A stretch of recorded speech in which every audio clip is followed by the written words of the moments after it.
Hey!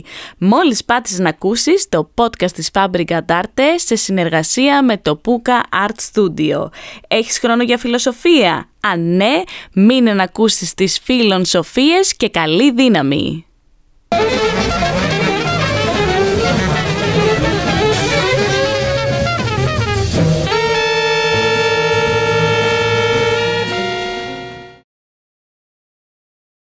Πάμε δηλαδή. Ναι. Ωραία. Part 2, φιλοσοφίες από τη Fabrica d'Arte και το Puka Art Studio, ανεξάρτητη πύλη πολιτισμού. Λοιπόν, να πούμε ότι μαζευτήκαμε κι άλλοι στην παρέα.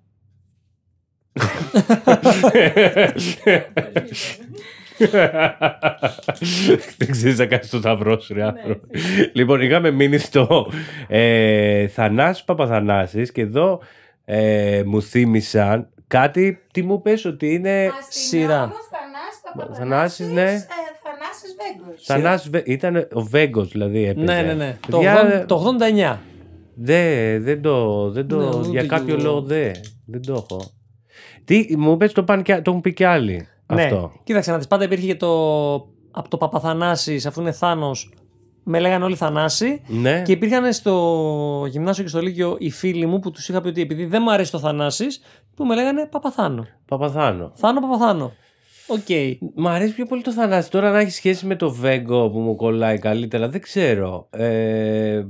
Μου βγήκε πολύ αυθόρμητα, να σου πω την αλήθεια, μέσα στα χαζά αστεία που σκεφτόμουν μόνος μου, να κάνω λίγο πλάκα.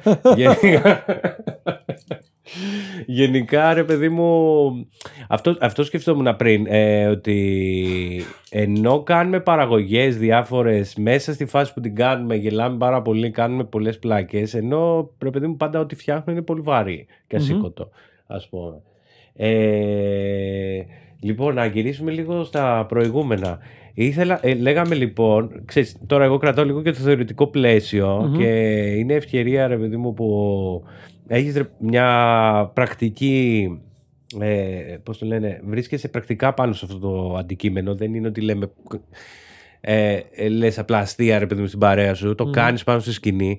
Και ένα άλλο πράγμα που λέει εδώ ο Μπερκσόν, βασικά σχεδόν με αυτό ξεκινάει, είναι, λέει, ότι είσαι σε ένα τρένο, ακούς μια παρέα που γελάνε ακατάποστα και εσύ δεν γελάς, ας πούμε. Δηλαδή αυτή η οικειότητα που υπάρχει στην παρέα, ενώ αν ήσουν ένα μέλος της παρέας θα γέλαγες κι εσύ. Ενώ στο θέατρο για κάποιο λόγο αυτό σπάει.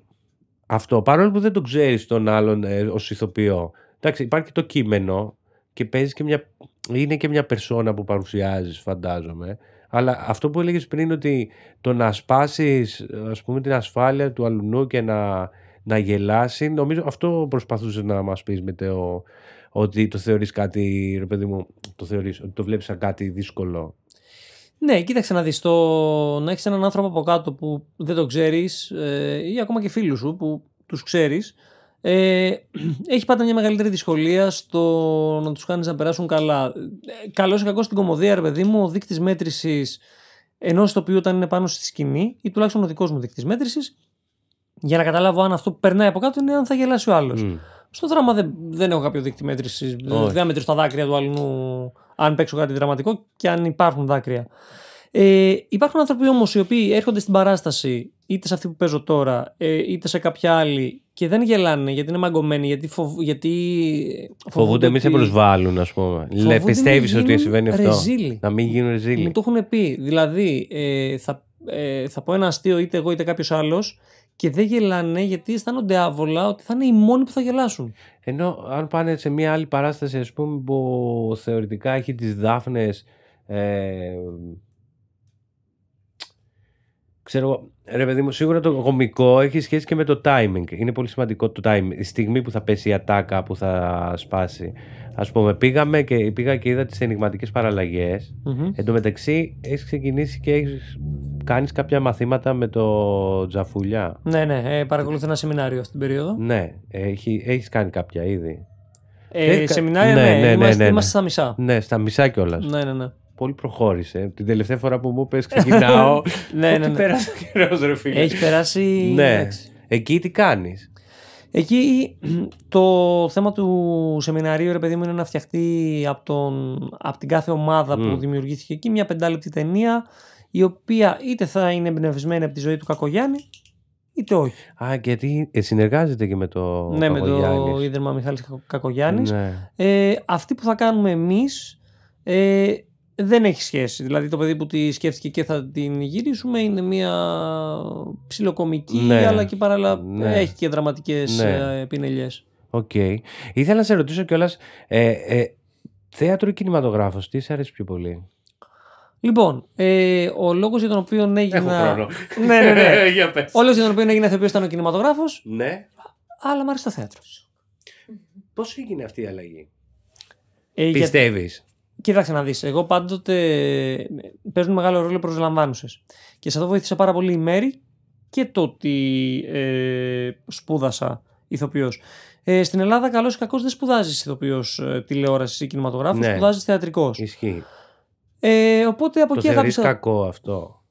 Είναι κάτι άλλο? Και ναι και όχι. Ναι. Δηλαδή θεωρώ ότι θα έπρεπε να διδάσκεσαι. Τώρα δεν ξέρω σε άλλες σχολές. Ισόποσα και τα δύο. Ναι. Γιατί καταλήγεις μετά να παίζεις στην τηλεόραση, στον κινηματογράφο με ένα λίγο πιο πομπόδες ύφος Ναι. που οκ. Ισχύει αυτό. Ισχύει. Το θέατρο είναι πολύ πιο δύσκολο. Το λέω βέβαια γιατί πολλοί σπουδαίοι κινηματογραφιστές που κάνουν βέβαια κινηματογράφο τέχνης, ρε παιδί μου, δεν ήταν Hollywood, που το Hollywood έχει κάνει σπουδαίες παραγωγές και πάλι, αλλά έχει. Πολλές φορές διαλέγανε ηθοποιούς που δεν ήταν καν ηθοποιοί, βασικά. Διαλέγανε φιζικ μόνο. Ακόμα το κάνουν. Ναι. Και το κάνουν και στο θέατρο πολλές φορές πλέον. Δυστυχώς ή ευτυχώς, εντάξει, δεν ξέρω. Ναι. Αν τώρα θέλεις ένα ψηλό με θεληματικό πηγούνι, εντάξει, δεν θα πάρεις εμένα. Το Χαίρομαι θέατρο πολύ. πιστεύεις ότι χρειάζεται? Εντάξει, υπάρχει casting, ρε παιδί μου, για την περσόνα. Δηλαδή, εγώ ήθελα να σου το πω και αυτό. Σε θεωρώ, ρε παιδί μου, φυσικό κωμικό. Σαν εμφάνιση, έτσι. Γελίο θες να πεις, ναι, το κατάλαβα. Ναι, ξέρω. Πολύ ωραία. Σε θεωρώ λοιπόν ένα φυσικό κωμικό. Όντως παίζει ρόλο, ρε παιδί μου, το casting. Απλά θεωρώ ότι στο θέατρο έχει πάρα πολύ μεγάλη σημασία η ερμηνεία, η προσέγγιση του ρόλου κτλ. Κρατάω αυτό που ήθελα να πω πριν για τις ενηγματικές παραλλαγές, δεν το έχω ξεχάσει, θα σου πω. Ενώ στο κινηματογράφο είναι τόσο πολύ η εικόνα, βασικά είναι η τέχνη της εικόνας περισσότερο. Δεν είναι τόσο, μπορεί να μην έχει καν, να μην μιλάει κανείς. Και καταλαβαίνω πολύ καλά. Επίσης έχεις τη χρήση της κάμερας, θα πάρεις αυτό που θέλεις από τον ηθοποιό. Ενώ στο θέατρο νιώθω ότι υπάρχει, ρε παιδί μου, ο ηθοποιός δουλεύει το ρόλο με τη βοήθεια του σκηνοθέτη. Ενώ στο κινηματογράφο μπορεί και να μην έχεις δουλέψει καν το ρόλο ως ηθοποιός. Υπάρχει τέτοια περίπτωση. Να μην σε αφήσει ο σκηνοθέτης να το κάνεις. Ναι, υπάρχει περίπτωση, δεν υπάρχει ο χρόνος, γιατί η παραγωγή στην τηλεόραση, στον κινηματογράφο σου λένε ότι εγώ δεν δίνω μέχρι τόσα λεφτά. Ναι. Έχεις τόσες μέρες να ολοκληρώσεις Ναι. την ταινία. Οπότε εκεί δεν έχει να κάνεις πρόβες συνέχεια. Μπορεί ο σκηνοθέτης να σου πει σε 2 take θέλω να έχει τελειώσει η ατάκα. Στο θέατρο αυτό δεν θα σου πει ο άλλος σε 2 take πρέπει να κάνεις την πρόβα. Μπορεί να το δουλεύεις πάρα πολύ καιρό και κάθε φορά θα είναι και διαφορετικό. Γιατί εγώ, αν πέσω στην κωμωδία πάνω σε μια στιγμή που θα ξεχάσω κάτι, θα αυτοσχεδιάσω λιγάκι ή θα προχωρήσω παρακάτω. Στην ταινία, ακόμα και να ξεχάσω μία τάκα να έχω να λέω καλημέρα για να την ξεχάσω, cut, καλημέρα λες. Πες καλημέρα, αγόρι μου, έχει νυχτώσει, ας πούμε. Ναι, θα γίνει, ναι θα το πεις. Σωστά. Θυμάμαι ότι υπήρχε μια. Πώς το κόλλησε στο μυαλό μου τώρα. Ταρκόσκι. Το θυμήθηκα. Ο Ταρκόσκι έλεγε ότι δεν δείχνω ποτέ στους ηθοποιούς μου τι γίνεται στο έργο. Τους λέω τι γίνεται εκείνη την ώρα, γιατί δεν θέλω να ξέρει ότι στο τέλος πεθαίνει, ας πούμε. Ναι. Ή ότι αγχώνομαι, ας πούμε, αυτή τη στιγμή γιατί η γυναίκα μου έχει εξαφανιστεί. Δεν θέλω να σου πω όμως ότι θα τη βρεις, για να είσαι πραγματικά αγχωμένος ότι έχει εξαφανιστεί. Να έχεις αυθεντική αντίδραση. Ναι. Το κάνουν και άλλοι κατά καιρούς. Δεν θυμάμαι τώρα ποιοι. Αλλά είναι ένας τρόπος, ρε παιδί μου, για να βγάλεις από τον ηθοποιό αυτό που θέλεις. Γιατί μπορεί να λες εσύ ότι στο πρώτο take που θα κάνω θα του βγάλω αυτό που θέλω. Βέβαια, εκεί τώρα μιλάμε για έναν κινηματογράφο που θα ξεκινήσεις να παίρνεις πλάνα παντού. Ναι. Στο θέατρο δεν το έχεις αυτό. Όχι. Δηλαδή, στο κινηματογράφο θα ξεκινήσεις και στην τηλεόραση, αμόρσες, κοντραπλώνζε, όλα αυτά. Ο άλλος δηλαδή μπορεί να λέει μία τάκα 30 φορές. δεν θα είναι και 30 φορές το ίδιο. Στο θέατρο, εμένα μου αρέσει γιατί είναι ζωντανό.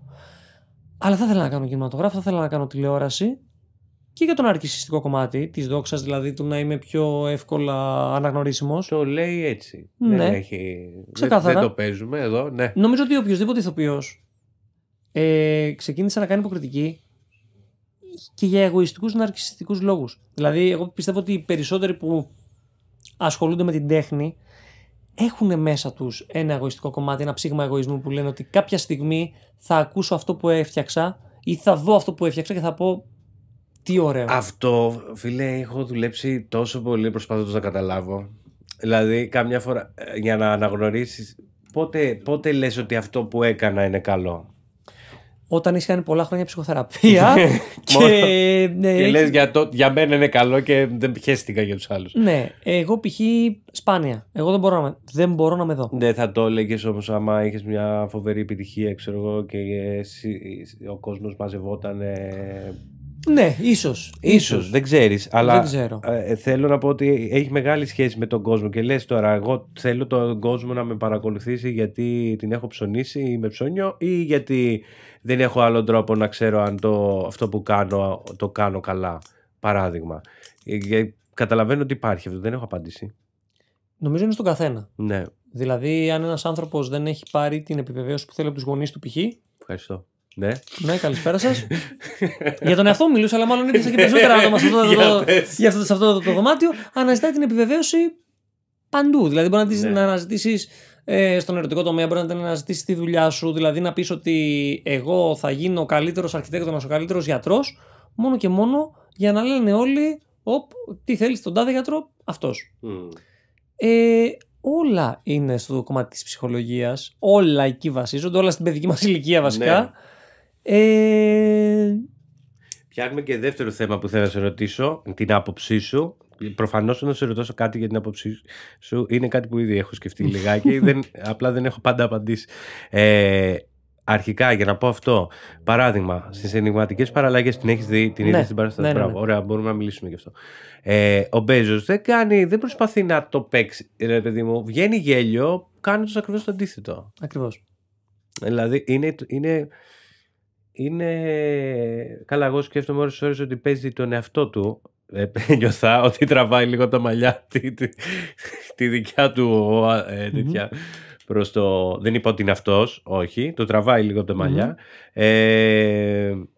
Αλλά ρε παιδί μου, κάνει κωμωδία χωρίς να κάνει σάχλες εκείνη τη στιγμή. Ναι. Καλά, το βοηθάει και το φιζίκ του. Είναι πολύ... Τον βοηθάει, εντάξει, έχει δεκαετίες εμπειρίας πίσω του που ξέρει τι να κάνει, πώς να το πει. Το timing. Το timing είναι τρομερός. Βέβαια ο Μπέζος είναι και εξαιρετικός δραματικός. Ναι. Που τον έχω δει, όχι σε όλα, αλλά έχει μια ευρεία γκάμα. Ναι.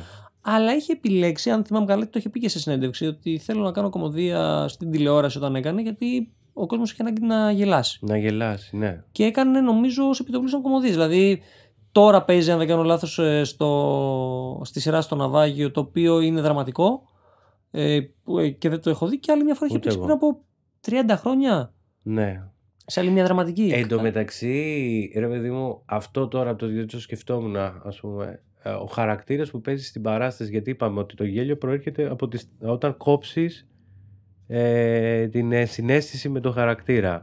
Το ότι όμως γνωρίζεις ως θεατής, εγώ αυτό σκέφτομαι, ότι γνωρίζεις ως θεατή ότι εκείνη τη στιγμή παίζει έναν χαρακτήρα ο οποίος δεν είναι, σε βοηθάει να γελάσεις χωρίς να νιώθεις ενοχές που γελάς με τον άνθρωπο που παίζει πάνω. Σίγουρα. Ναι. Αλλά μπορεί και να γελάσεις κάνοντας εγώ τον εαυτό μου, έτσι. Δηλαδή μπορεί να πάρω 5 βασικά αρνητικά μου στοιχεία, αρνητικά, περίεργα ξέρω εγώ, τα οποία να τα σατυρίσω εγώ πάνω στη σκηνή, να αυτοσαρκαστώ και να σε κάνω ακόμα περισσότερο να γελάσεις. Αν το κάνω σωστά, γιατί θα πεις ότι ρε φίλε, αυτά ήθελα να το τα πω τόσα χρόνια και τώρα τα καταλαβαίνει και τα κάνει μόνος του, ξέρω εγώ. Έλεγε πάλι εδώ ο Μπερξόν ότι το γέλιο ίσως είναι μια διαδικασία να κάνουμε αυτό που δεν μας αρέσει να βελτιωθεί γελώντας με αυτό. Δηλαδή, δεν ξέρω, ίσως το πάει πολύ μακριά. Αυτός ψάχνει το πρωτόλιο. Από πού έρχεται το πρώτο, έτσι. Όχι απαραίτητα για την παράσταση. Το ψάχνει ως πρωτόλιο. Δηλαδή, όταν βλέπεις έναν άνθρωπο ο οποίος κάνει κάτι το οποίο είναι λάθος, ή τέλος πάντων θα καταλήξει σε κάτι λάθος, ή μπορεί και να σε ενοχλεί και σένα, αντί να το πιάσεις και να το τραβήξεις στις δύο μάπες, κάθεσαι και γελάς μαζί του, ας πούμε, και του το δείχνεις κιόλας. Δηλαδή, ίσως αυτός είναι ο λόγος που μας θυμώνει όταν γελάνε μαζί μας. Ξεκάθαρα. Εντάξει, όταν γελάνε μαζί μας κιόλας, είμαστε εμείς απέναντι σε όσους γελάσουν. Είναι δύσκολο. Δεν μας το έχουν μάθει. Θα πάμε πάλι τώρα σε ψυχολογία, δηλαδή ανοίγουμε μεγάλο κεφάλαιο στο οποίο θα έπρεπε να μεγαλώνουμε και να μαθαίνουμε ότι έχουμε και αρνητικά, έχουμε και θετικά. Πρέπει να τα δεχτούμε. Θα γελάσουν μαζί μας. Ακριβώς, όπως και εμείς θα γελάσουμε με τους άλλους. Και πρέπει να γελάμε και εμείς με τον εαυτό μας πολλές φορές. Και αν είναι κάτι, ναι, σίγουρα, και αν είναι κάτι που μας ενοχλεί, διόρθωσέ το. Αν το αντιληφθείς, προσπάθησε να το διορθώσεις. Ναι, δούλεψε με τον εαυτό σου και διόρθωσέ το. Αν δεν θέλει να το διορθώσεις, δέξου ότι οι άλλοι θα το καυτηριάσουν με ο καθένας με τον δικό του τρόπο. Ναι. Δεν είναι εύκολο. Δεν είναι πολύ δύσκολο. Και δέξου ότι οι άλλοι ίσως να μην βλέπουν τα δικά τους λάθη και να γελάνε μαζί σου ενώ αυτή είναι η χειρότερη, ας πούμε. Ξεκάθαρα. Νομίζω έχει συμβεί σε όλους μας να έχουμε φίλους ή γνωστούς οι οποίοι ξέρουμε ότι δεν δέχονται κάποια βασικά αρνητικά που έχουμε δει εμείς. Εντάξει. Ανάλογος. Άλλη ερώτηση που σκέφτηκα, όχι για σένα, ενώ σκεφτόμουν και θέλω να μου πεις γελάμε από παιδιά, νομίζω. Δηλαδή από βρέφη μπορούμε να γελάμε. Δεν φοβόμαστε και από βρέφη σίγουρα, αλλά το δραματικό κομμάτι, αυτό που λέγαμε το άλλο, το οποίο είναι το αντίθετο του γέλιου, η ενσυναίσθηση και το να νιώσει την τραγικότητα του χαρακτήρα, το έχουμε από παιδιά. Δηλαδή, ναι, λες. Ναι. Τα παιδιά για μένα είναι οι μεγαλύτεροι ηθοποιοί. Ωραία. Όχι να παίξουμε, να νιώσουμε. Να νιώσουμε το δράμα. Ναι. Δεν ξέρω αν μας το περνάνε οι γονείς μας και σε ποια ηλικία, αλλά το ότι σαν παιδιά δεν μας δίνουν ένα χαρτί να ζωγραφίσουμε. Ναι. Και τρελαινόμαστε, κλαίμε, νιώθουμε σαν να μας έχουν σφάξει. Αυτό μπορεί και να το παίζεις, αλλά μπορεί και να νιώθεις ότι είναι τόσο δραματικό.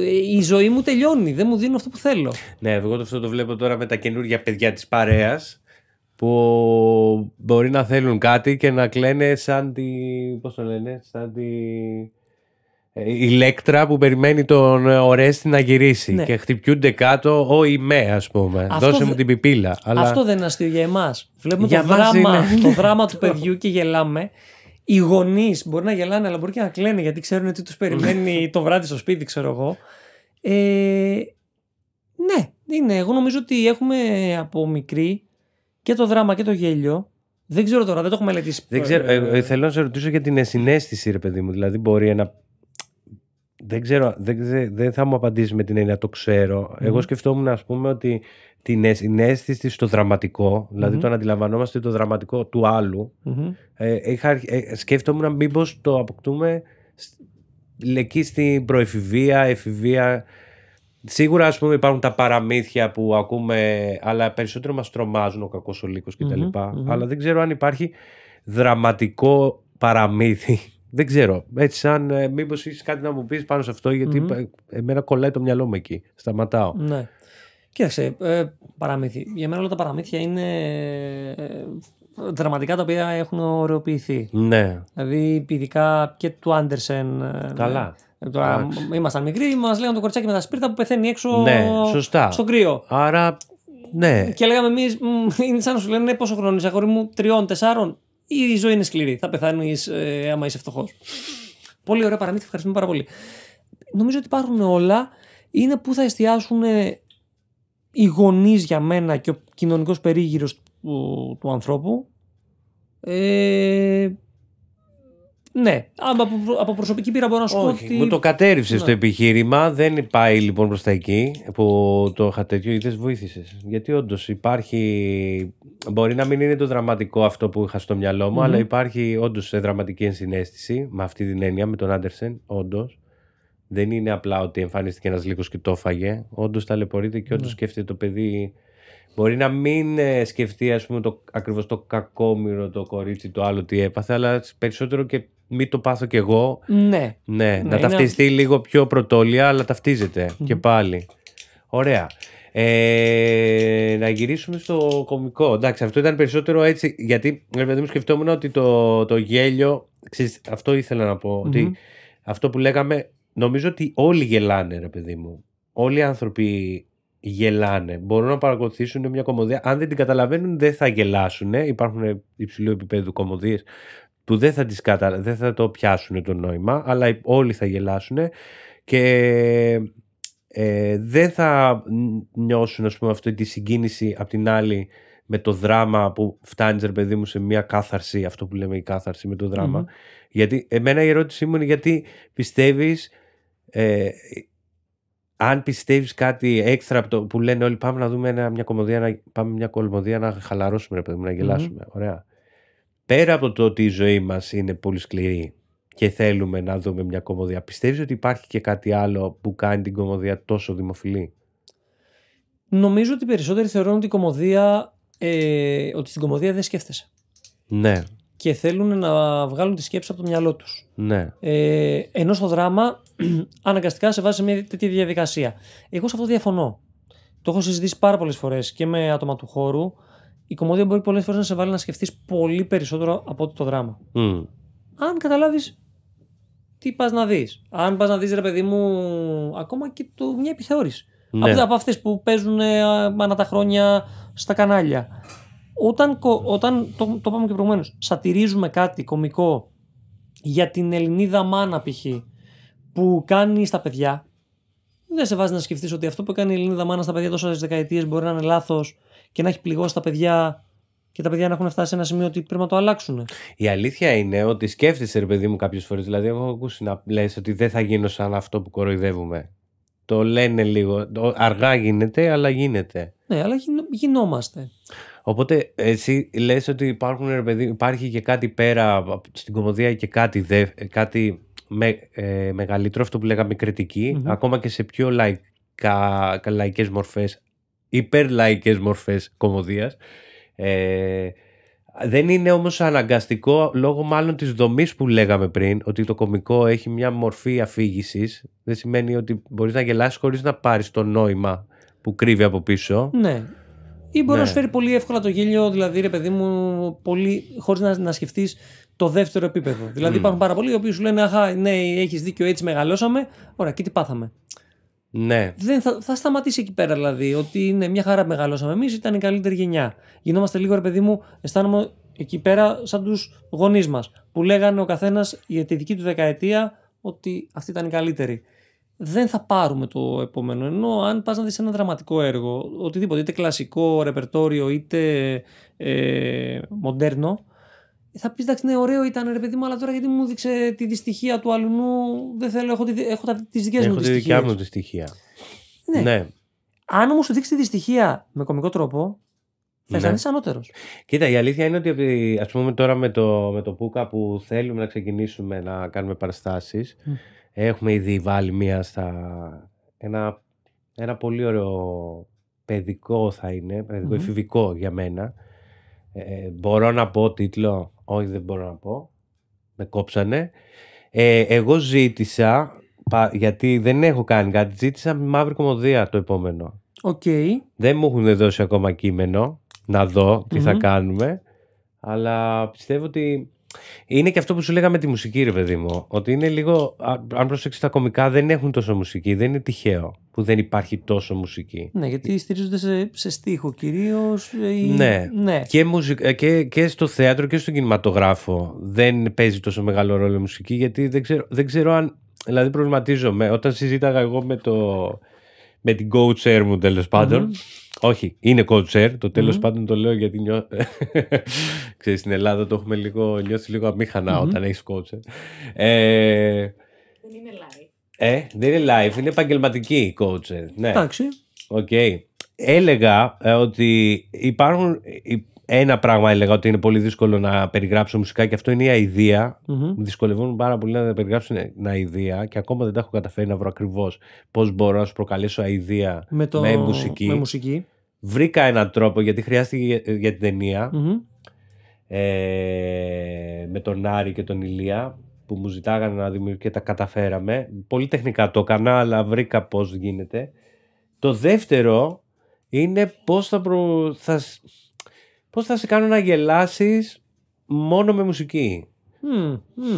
Δύσκολο. Μόνο με μουσική νομίζω είναι πολύ δύσκολο.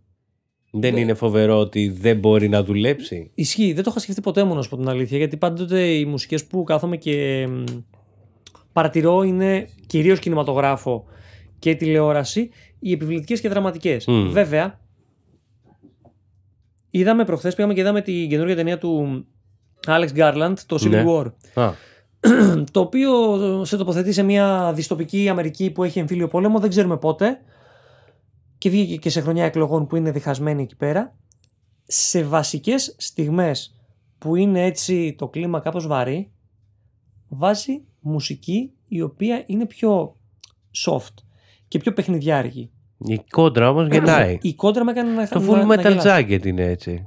Ναι. Μέσα στη σφαγή παίζει 60s, ας πούμε, και εκεί λοιπόν γέλασα. Rock and roll. Δεν γέλασα. Δεν είναι τύπου χαχαχατή αστεία, αλλά έσκασα ένα γελάκι σε μια σε σκηνή που έλεγες, εντάξει, αυτό αν γινόταν στην πραγματικότητα δεν υπήρχε όχι να γελάσω, θα έφευγα με κλάμα. Το Ταραντίνο το κάνει αυτό. Αρκετά. Βάζει τέτοια κόντρα μουσική, ας πούμε, στο μακελιό και γελάς. Δεν είναι από μόνη της μουσική. Αυτό θέλω να σου πω. Δηλαδή να γελάσεις, που να ακούσω μόνο κλειστά φώτα και τα λοιπά, ακουστικά, και να γελάσεις. Δεν ξέρω πώς μπορώ να το κάνω αυτό. Είναι τσάλες. Δεν ξέρω αν υπάρχει. Δεν ξέρω αν. Ναι, και εγώ δεν νομίζω ότι υπάρχει. Αλλά δηλαδή, είναι κάτι που αν το καταφέρεις. Wow, αν γελάσεις και χαμογελάσεις, ρε παιδί μου, με μουσική, θα είναι μουσική που θα έχει χαμογελάσει με το στίχο. Ναι. Δεν ξέρω αν η μουσική θα μπορούσε να σε κάνει να χαμογελάσεις. Να γελάσεις. Να χαμογελάσεις μπορεί, γιατί μπορεί να το συνδυάσει όμως με μια ευχάριστη ανάμνηση. Και πάλι. Ναι. Θα είναι περισσότερο νοσταλγία. Ναι. Λοιπόν, τώρα με όλα αυτά που λέμε, Εκοβάτα έχεις διαβάσει? Όχι. Ποτέ? Όχι. Θα έπρεπε, θα σου δώσω μετά. Τη βίβλο για θεόφοβους. Δεν κάνει σάτυρα, κάνει παροδία της βίβλου. Καθολικός είναι, Ιταλός. Της βίβλου. Δεν έχει κάνει μόνο αυτό, έχει κάνει και άλλα. Απλά εκεί πέρα έχει παίξει πολύ εξαιρετικά, γιατί πιάνει άσχετα πράγματα από τη βίβλο, μέσα τα χώνει, ας πούμε, στο ξεκούδωνο. Είναι το πρώτο βιβλίο που διάβασα κωμικό. Βασικά αυτός έκανε stand-up ο άνθρωπος. Θυμάμαι τον εαυτό μου Δευτέρα Γυμνασίου, απλά να κάθομαι και να γελάω μόνος μου σε μια παραλία σαν το χαζό με αυτά που... δεν ξέρω αν είναι προσβλητικό. Εγώ δεν ένιωσα ότι πρόσβαλε κάτι συγκεκριμένα, γιατί ήταν ολοφάνερο από την αρχή. Δηλαδή λέει, παράδειγμα, ξεκινάει και λέει, ρε παιδί μου, ότι ο Θεός έφτιαξε τα όντα, εκτός από αυτόν έναν πολιτικό, είπε, της Ιταλίας, ο οποίος λέει σαν πολιτικός δεινόσαυρος προϋπήρχε. Ξέρω, τέτοιο χιούμορ. Απλά ήθελα να σε ρωτήσω αν έχεις διαβάσει ένα βιβλίο, κάτι σαν βιβλίο, ας πούμε, που να πεις, ας πούμε, που να σε κάνει να γελάσεις. Έχω διαβάσει, είναι 2 βιβλία, δεν θυμάμαι ποιος τα έχει γράψει. Νομίζω είναι Έλληνας που χρησιμοποιεί ψευδόνυμο, νομίζω. Δεν θυμάμαι καθόλου. Στα οποία το πρώτο μου το είχαν πάρει δώρο πριν από 2 χρόνια στα γενέθλιά μου, και ενώ το διάβαζα γέλαγα, γιατί ήταν το είδος του αστείου που έκανε, παρέπεμπε λίγο. Δεν ξέρω αν έχεις δει καθόλου Διονύση Ατζαράκη. Ναι, όχι πολύ. Όχι λίγο. Ωραία, πολύ. γιατί και εγώ λιώνω. Ναι. Παρέπεμπε ο τρόπος που έγραφε σε αυτό. Οπότε άρχισα να γελάω, γιατί έλεγα, δεν μπορώ να το διαβάζω αυτό. Αυτό βέβαια στο βιβλίο πώς γίνεται εσύ? Γιατί μιλάμε για το timing της ανατροπής. Δηλαδή το γέλιο ότι είναι ανατρέπω, ας πούμε, σου έχω χτίσει κάτι και σου το ανατρέπω πάρα πολύ έξυπνα. Ξέρεις τι, έχω το κακό ότι δεν θυμάμαι τα βιβλία που διαβάζω, δηλαδή θυμάμαι το συναίσθημα που μου αφήνουν. Ναι. Και μετά γυρνάω, επειδή έχω πώς το λένε, το μικρόβιο του συλλέκτη, αντί να γυρίσω να ξαναδιαβάσω το ίδιο βιβλίο και να περάσω καλά, προχωράω στα επόμενα. Ναι, γιατί θες να δεις τι γίνεται παρακάτω. Ναι. Γενικά στη ζωή εννοώ. Αυτό. Οπότε δηλαδή σκέψου ότι αυτή τη στιγμή, ρε παιδί μου, τελείωσα τον τελευταίο πειρασμό, ξέρω, Δευτέρα βράδυ. Δευτέρα βράδυ έπιασε το επόμενο βιβλίο. Το διάβασες τον τελευταίο πειρασμό? Ναι, το τελείωσα. Δεν είχες δει την ταινία? Όχι. Διάβασα πρώτα το βιβλίο. Δεν έχω διαβάσει το βιβλίο, είδα την ταινία. Ναι, αυτό το έχω πάθει με τον άρχοντα των δαχτυλιδιών. Έχω δει την ταινία, δεν έχω διαβάσει το βιβλίο.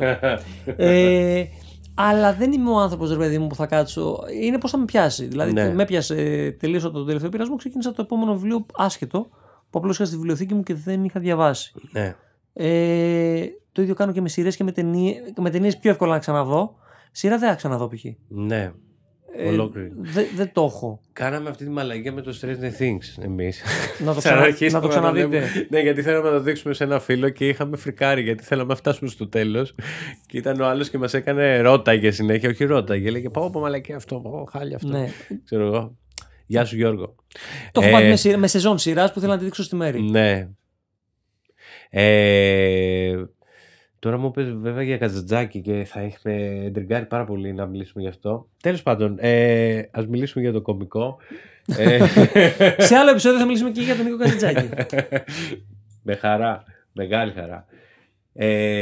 Ήθελα να πω τώρα, γιατί σκεφτόμουν, έχω κάνει μεγάλο κύκλο μες στο μυαλό μου, σκεφτόμουν πώς μπορεί να βγει κάτι κωμικό και αν θες μέσα σε κάτι πάρα πολύ σοβαρό. Εγώ έχω γελάσει πάρα πολύ στην Ορέστια του Εσχύλου. Δεν ξέρω αν το είπα. Δεν το είπα, ελπίζω, στο προηγούμενο podcast. Γέλασα, ναι, είναι πάρα πολύ σοβαρό. Δεν μπορείς να γελάσεις. Νομίζω ότι ο Εσχύλος κάνει πλάκα κάποια στιγμή στους Έλληνες. Εμφανίζεται, θυμάσαι Δανάη πως λέγεται η σκλάβα που φέρνουν στο... Όχι, έχει κολλήσει στο μυαλό μου. Τέλος πάντων, αυτή είναι Τρόα κανονικά, έτσι.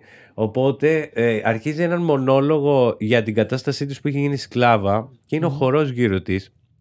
Και λέει κάποιος από το χορό ότι τι λέει, ας πούμε, αυτή η κακομοίρα, ας πούμε, τι έχει πάθει, ας πούμε, και κάνει αυτή τόσο πολύ, δεν μιλάω καλά τα ελληνικά που δεν με καταλαβαίνετε, και λέει αυτός, ένας άλλος από το χορό, μια χαρά τα λες, και πώς τη λένε, κολλήσει στο μυαλό μου, και η Πυθία ελληνικά μιλάει, αλλά δεν καταλαβαίνουμε τι λέει.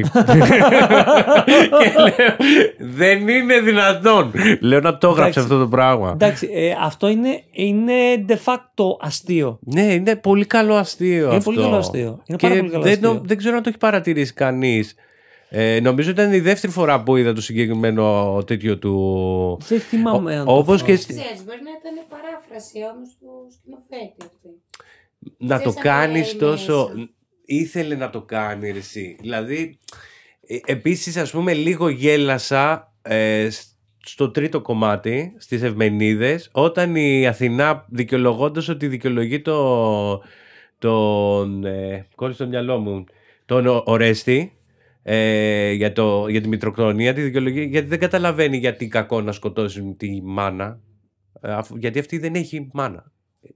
Έχει βγει από το κεφάλι του Δία. Ναι, και ρε παιδί μου, σαν λογικό ρητορικό επιχείρημα είναι, αλλά για λίγο εμένα μου φάνηκε κάπως αστείο αυτό εκείνη τη στιγμή. Λοιπόν, πόσο έχουμε άλλα 10 λεπτά. Ωραία, το μαζέψουμε λοιπόν λίγο. Είπαμε, έχει μπει κόφτης. Λοιπόν, εντάξει, ζητώ συγγνώμη από τον αρχαιοτραγωδό που γέλασε γι' αυτό. Δεν γέλασα φανερά. Κοίτα, δεν νομίζω να σηκωθεί από τον τάφο του να έρθει στον ύπνο σου και να σου πει κάτι. Σαν δεν τρέπεσαι. Σαν τρέπεσαι που γέλασε στην Ορέστια. Δηλαδή, βλαχάρα τελευταία. Δηλαδή, ναι, εντάξει. Ατάκες από τηλεόραση και εκπομπές τέτοιες. Ματίνα Βανταρινάκη. Εντάξει, τώρα έχεις πέσει Κωνσταντίνου και Ελένης που ξέρω σχεδόν τα πάντα. Ναι. Ήμουν και είμαι ακόμα τηλεορασάκια full. Ναι. YouTube βιντεάκια από. Δεν την εγκαταλείπεις τηλεόραση δηλαδή. Όχι. Δηλαδή, δεν βλέπω. Τα καινούργια. Βλέπεις τις παλιές σειρές. Βλέπω τις παλιές σειρές, τις ελληνικές. Ναι. Από καινούργιες θα δω μια-δυο που μπορεί να μου κράτησαν το ενδιαφέρον στην αρχή, αλλά ακόμα και μετά να γίνανε. Να μην μου αρέσανε. Θέλω να δω, γιατί έχω την περιέργεια, τι θα γίνει στο φινάλε. Τι θα γίνει. Σε το plot. Εδώ αυτό ήθελα να κάνω την ερώτηση. Εγώ δεν είμαι. Ρε παιδί μου, δεν κρίνω κανέναν για το τι κάνει, έτσι, γιατί βλέπει κτλ. Πιστεύω ότι είχαν χιούμορ, όντως. Δηλαδή, αποκλείεται να παίζονται ακόμα. Ας πω, εμένα μου άρεσαν πάρα πολύ οι δύο ξένοι, αλλά ήμουν πάρα πολύ μικρός. Τους αγαπώ. Σ' αρέσουνε. Ναι. Εδώ έχουμε κόντρα με την Ελένα, ξέρεις. Δεν θέλει. σε τέτοιο σημείο που θέλω να κάτσουμε να δούμε. Εγώ τώρα, κάτσω να ξαναδώ. Το θεωρώ φοβερό γράψιμο, ρε παιδί μου. Ειδικά εκείνο το παιχνίδι κάποια στιγμή που παίζανε και η ατάκα πέρναγε σε άλλη συζήτηση. Είναι απίστευτα καυστική ο Ρίκας και ο Αποστόλου. Απίστευτα καυστική. Ναι. Για μένα. Όχι, είναι πολύ καλή, τους εκτιμώ πάρα πολύ. Εγώ τις παλιές σειρές, μέχρι δηλαδή περίπου το 2005-2006, άντε, ας πω 8-9 που ήμουν στα πρώτα χρόνια φοιτητής, υπάρχουν πάρα πολλές σειρές που μπορεί να κάτσω να ξαναδώ και να ξαναδώ ολόκληρο επεισόδιο και να λέω και τις ατάκες. Ναι. Κομικές πάντα. Ναι. Όχι δραματικές. Δραματικές δεν θα κάτσω να δεν δω. νομίζω ότι πετύχανε ποτέ. Δηλαδή, έχω ακούσει την άποψη ότι είχαμε τρομερή κομική πένα σε αυτή τη χώρα. Έχουμε, δηλαδή μπορούμε να τους αναγνωρίσουμε, ρε παιδί μου. Είναι 3 τουλάχιστον, 3 ομάδες, 4 ομάδες, ας πούμε. Γιατί ας πούμε και από ταινία το Αυστηρός Κατάλληλος, ας πούμε, δεν είναι ταινιάρα, ρε φίλε. Είναι αγαπημένη μου ταινία. Η Μέρη τη βλέπει και μου λέει πολλές φορές, εντάξει, δεν καταλαβαίνω γιατί γελάς τόσο πολύ, και της λέω κάθε φορά. Εντάξει, αυτό το μπαράζ που γίνεται που μπαίνουν όλοι μέσα, ποιος πηδάει την τούλα τελικά, πώς πηδάει την τούλα τελικά. Εντάξει, είναι καταπληκτικά δομημένο. Νομίζω σχεδόν τη μισή ταινία δουλεύουν αυτή τη σκηνή, να φτάσει σε αυτό το σημείο. Ή με τα ρώσικα ονόματα. Ναι. Εγώ γελάω κάθε φορά. Αλλά εμένα μου αρέσουν και τα καλτ πάρα πολύ. Η Μέρη π.χ. δεν είναι τόσο. Τον Πανίσχυρο Μεγιστάνα, τον Νίτσα, το έχεις δει? Νομίζω ναι, αλλά δεν τον έχω δει τόσες φορές ώστε να τον ξέρω. Άρη, φιλιά. Δηλαδή είναι αυτό. Όχι, ήταν ερώτηση. Αλλά λιώνω, ρε παιδί μου. Δηλαδή θα σου πω ότι η Μέρη μπορεί να λιώσει. Επειδή πες για καλτ, γι' αυτό το λέω και σε πήγα. Ναι. Η Μέρη μπορεί να λιώσει με 2-3 σειρές ελληνικές και μία ξένη, δηλαδή φιλαράκια. Το έχει λιώσει, που μου αρέσουν και εμένα. Εγώ π.χ. όταν ήμουν μικρός. Και δεν τρέπομαι να το πω γιατί εντάξει, έχω λιώσει τις βιντεοκασέτες, τις ελληνικές. Στάθης Ψάλτης. Στάθης Ψάλτης, Σωτήρης Μουστάκας. Σε σημείο που ήξερα τι γίνεται. Δεν έκανε ποτέ ο Στάθης Ψάλτης βιντεοκασέτα. Ναι, αυτό είναι αλήθεια. Είναι ταινίες. Άλλο αν γίνανε. Μπορεί να γίνανε μετά όμως. Νομίζω γίνανε. Ναι, αλλά δεν ήταν ποτέ. Εννοούσε, ρε παιδί μου, αυτή την κουλτούρα. Ναι, το έχει πει ο ίδιος. Έλα εδώ, ρε παιδί μου, μη φεύγεις. Δεν πήγε VHS απευθείας. Ναι. Αλλά έγινε. Είχε budget, ρε παιδί μου, από πίσω. Αυτό θέλει να πει. Δεν ήταν ταινία του για το βίντεο. Δεν βγήκε στον κινηματογράφο. Βγήκαν στον κινηματογράφο, αλλά ενώ την εποχή της βιντεοκασέτας. Είναι και εμένα ο Ψάλτης είναι. Πώς το λένε. Guilty pleasure. Ναι, αυτό. Είναι guilty pleasure. Με κυνηγάει. Τρομερός τοπίος. Πιστεύω ότι ήταν πολύ καλός τοπίος. Και τον είχαμε και εδώ στην περιοχή και τον έβλεπα. Όταν έχει γίνει και ένα γραφίτι στη Νέα Χαλκιδόνα από τον. Ποιος το έχει κάνει, έλα. Μπορεί να πω λάθος το όνομά του τώρα.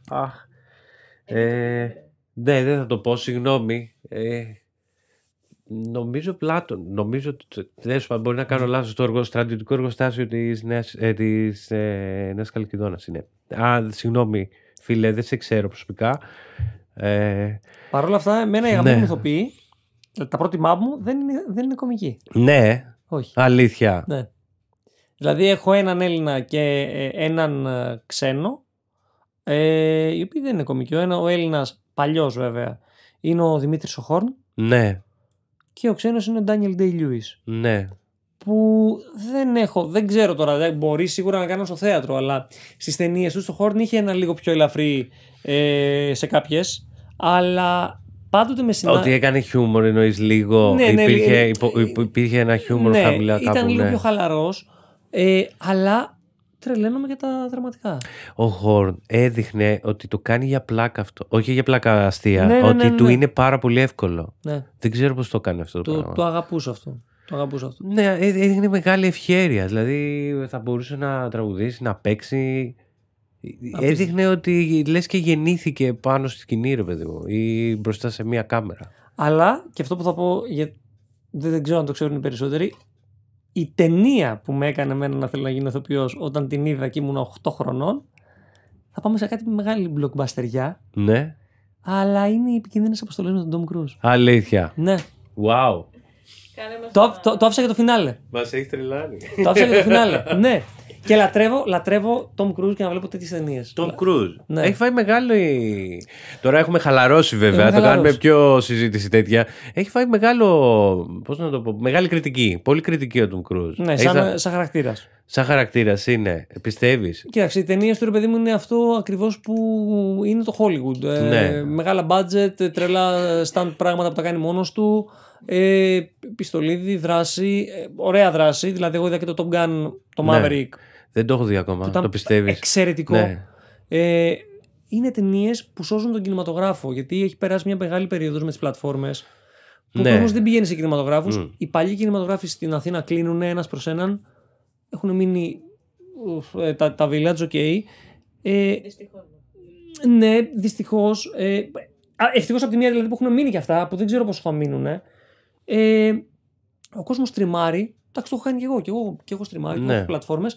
Αλλά αυτές οι ταινίες είναι. Λόγος να πας. Είναι λόγος να πας στον κινηματογράφο. Ναι. Δηλαδή η αλήθεια είναι, ρε παιδί μου, ότι δύσκολα θα πας συνεχόμενα να δεις μια κοινωνική ταινία.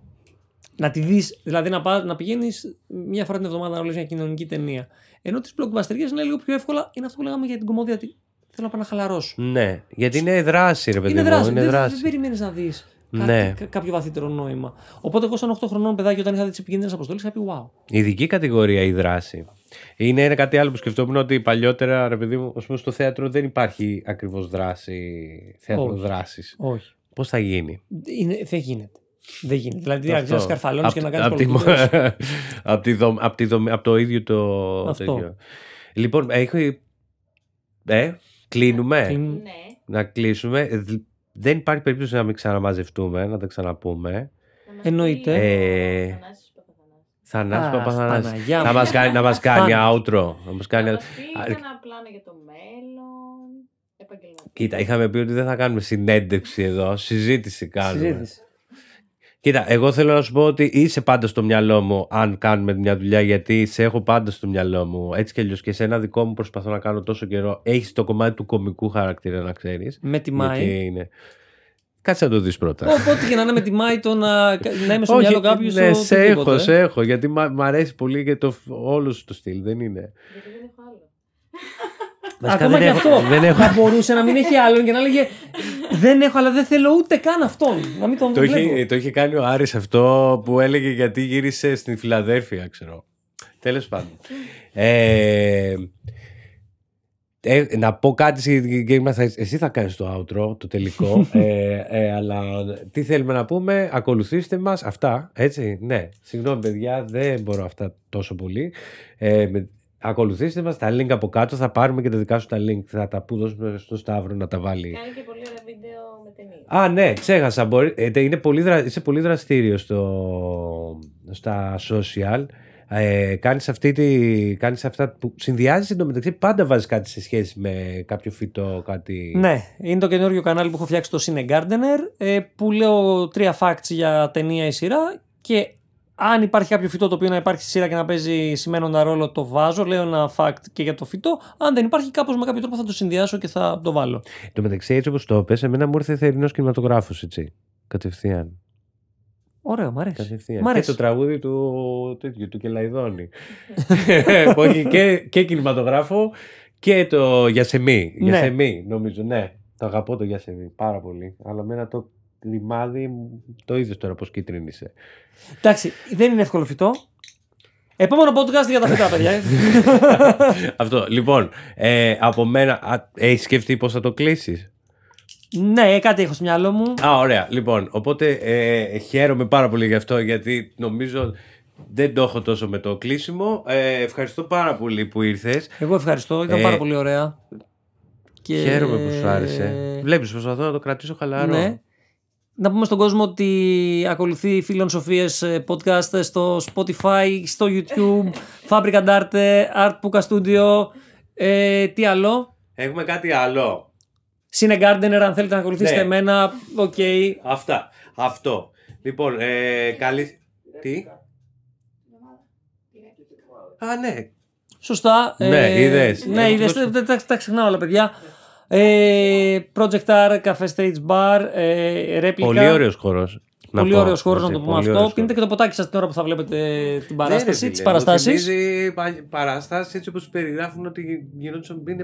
Αυτό που λέει ο τίτλος είναι όντως. Και παιδιά, να χαμογελάμε, να γελάμε. Είναι μεταδοτικό, το λέγανε. Να το βλέπετε, είναι μεταδοτικό. Μην νομίζετε, όντως επειδή φτιάχνω αυτά που φτιάχνω, δεν σημαίνει ότι δεν γελάω. Και να περνάμε όσο μπορούμε καλά. Χάρηκα πάρα πολύ που ήρθες. Και εγώ, Νικό. Ciao. Bye. Ciao. Yay. Ciao.